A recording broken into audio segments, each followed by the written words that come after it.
Hello, and welcome back to another devlog slash game design slash theory slash ranty slash blah blah blah video about game design, level design, and all the elements that are, related. So let's just get into this one. And if you have watched any of the previous videos in this game series, I've gone from the cul-de-sac and the house interior to needing another location because once I got those working, I decided I needed to move on from the cul-de-sac. I didn't want to make another neighborhood type area because I had just spent so much time playing in the cul-de-sac. I needed something new. Next natural progression would be a city hub type area, which is what we're looking at right now. I started on what I call the city. It's got a name, but it's just a silly name that isn't really anything more than a placeholder joke. But when I started as I do with most of my level design, and I brought in all the assets I thought I would need. However, this time, instead of copying all those multiple times and placing them, I now take one of every item I need, and I then make an emitter, name the emitter that item, and I copy it into the emitter.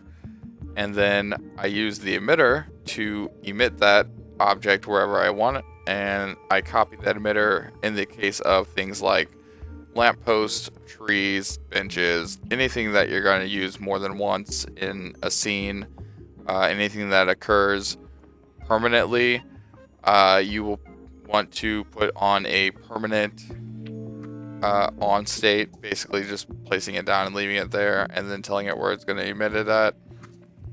That's the technique I now use for most of my level design, especially when it comes to something like a street or city or natural area.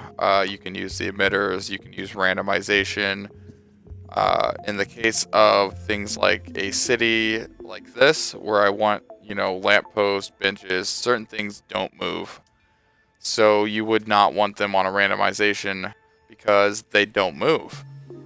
Some things you might want randomized, such as on the lamps, I randomized the on-off and the way that the light works, so that some of them work, some of them don't. Some of them blink, some of them are dim. There's a randomization element to it that gives it a realistic, sort of, in this case, not apocalyptic, but whatever, zombie survival world.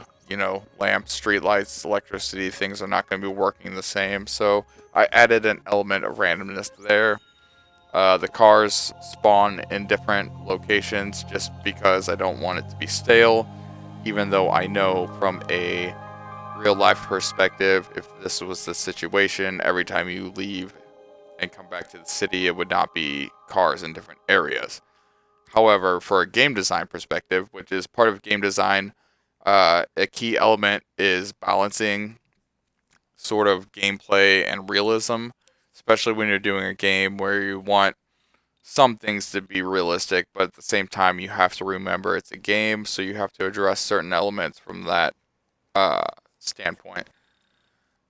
In this case, I wanted to, like I said, create sort of a hub level, so some things will be permanent, like lampposts and things. Other things will be random. Cars will be random because from a gameplay element, it's just more fun if the looting spots are not always the same.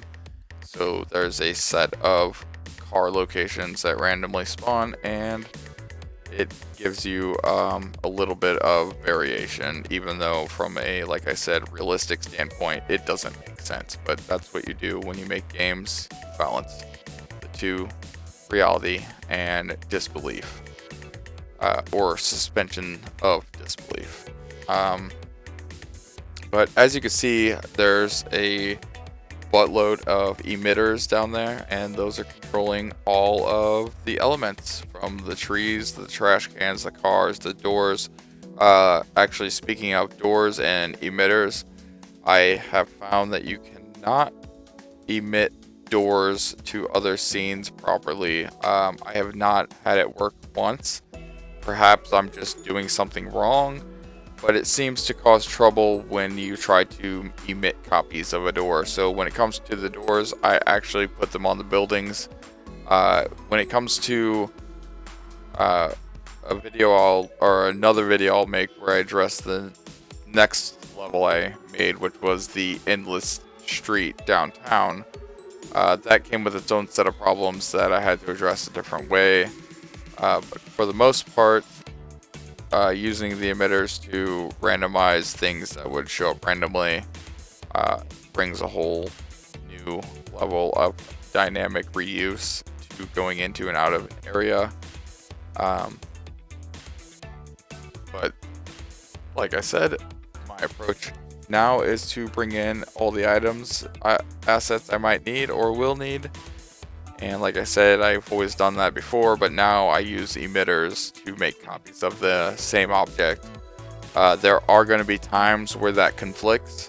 I have found that when it comes to, like, in my case, I use that technique for the enemy zombies, so I only have one zombie. And there are times when there are tags that are lit up that they recognize, and they conflict with the other copies when they're out. When that happens, I've had to just go in and troubleshoot what was causing it. But just know that if you're using this technique for anything that's not stationary, that anything that has its own logic, if those bits of logic conflict with each other, they're going to cause issues. Even these cars right here, the search function on the cars, at one point had a unlock lock mechanism to it, and that used a variable which, when you did it on one, caused it to do it to all of them because of the variable being general and not specific. So I had to change up the way that I handled that, and you may need to do so as well when using this technique. So just remember that doors are best made separate and not emitted, because as far as I know, there's no proper way to emit a door and have it work the way you want it to. Like in this case, I wanted all the doors to go to the same place, so I figured emitting a copy of the door would work, but it never did, and I ended up having to just make copies of the door itself, put them on the buildings I wanted them on, and then in my case as well, I added a randomization to the door, whether it is on or not, i.e. whether you can open it or whether it is locked and you need to break in, that sort of thing. But other than that little setback, I use the emitters and the randomization, or just the emitters in general, for everything, and it has made my level design go a lot faster. I'm now, just placing one thing in, taking an emitter, moving it to where I want it to be, copying it, moving it again to where I want that one to be, copying it, and so on. If you want them to be permanent, you just leave them on, unhooked up to anything. If you want them to be randomized, then you hook them up to a randomizer and use that to whatever effect you need for your situation. In this case, like I said, I just wanted to build a easy, large, kind of open city square area that can lead to all of the other areas that I've built. So from here, you can get to any other area in the game. It's not really a hub per se, but it is a centralized location in the game, as a city should be. So in this case, the design of the use of a city was part of the level design, on not just a, hey, I need a city, but it serves a function, which in many cases, everything in your game should serve some function, whether it is an actual function to the gameplay or whether it's something that serves to make the game more fun for the player or whatever the case is. It has to have a function. Um, Other than that, I cannot tell you how to design a level. We've talked about creating environments in previous videos. Use those techniques combined with these these techniques, and you're gonna be able to create some really elaborate levels. I'm going to even further use these techniques to create situations. Um, the revelation of how to use randomizers and how to utilize randomizers, I should say, has brought a whole new level to my game design in Dreams. A lot of things have now opened up, and a lot more ideas have flown in because of my discovery of how to use this one simple little trick. It's given me a lot of different opportunities to design things other than just, you know, this area. Like I said, I have a downtown area, and it really does feel like you're just walking through an infinite smooth street, and it's a very simple trick that I'm using. I use the same technique for an office building so that it felt like you're going up and down an office stairwell and into offices up to a rooftop.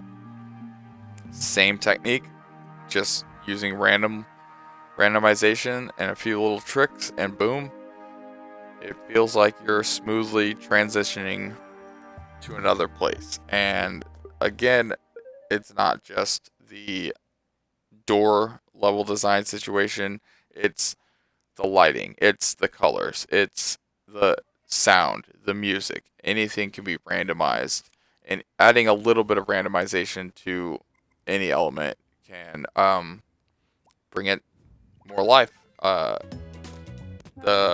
As you see here behind on the screen, I'm looking at two keyframes. That is my day and night. So I decided I can make a keyframe for the lighting and the sky for the day, one for the night. I can make a couple other ones for afternoon. You know, how many you make is only limited by the amount of ports on the randomizer, but even then you can find ways of making more options, which I've done as well in other areas. But in this case, you know, I'm working on making day and night. I'm using the different sounds and songs for different times of day and night. So these are all elements that come together, and you would need to plan them ahead of time. You don't want everything being random. If you were to leave everything to be random, you would have some very odd situations. So once again, it's controlled chaos, controlled randomness. The layout, the things that spawn are randomized, but I have controlled which ways they work. You know, if you don't control every aspect of it, then you're going to have a tree and a trash can and a car all stacked on top of each other, and you're not going to want that. So in this case, I go through each random option one at a time. Like I said, I start with my assets. I make the emitter for that asset so that I can copy the emitter as many times as I need. And then I take my randomizer and I start with A. And I hook A up to everything that I want to be on in that situation. And then once I've got that decided, I do B. And then I do C. And so on. And you just hook each one up and make sure that each one that is hooked up does not conflict with the other options that are popping up as well. So you need to place things in ways that you know they're not going to conflict with other ones. You can reuse any emitter through the randomizer. It doesn't have to be, you know, one set of things. You can have A hooked up to multiple different outputs. So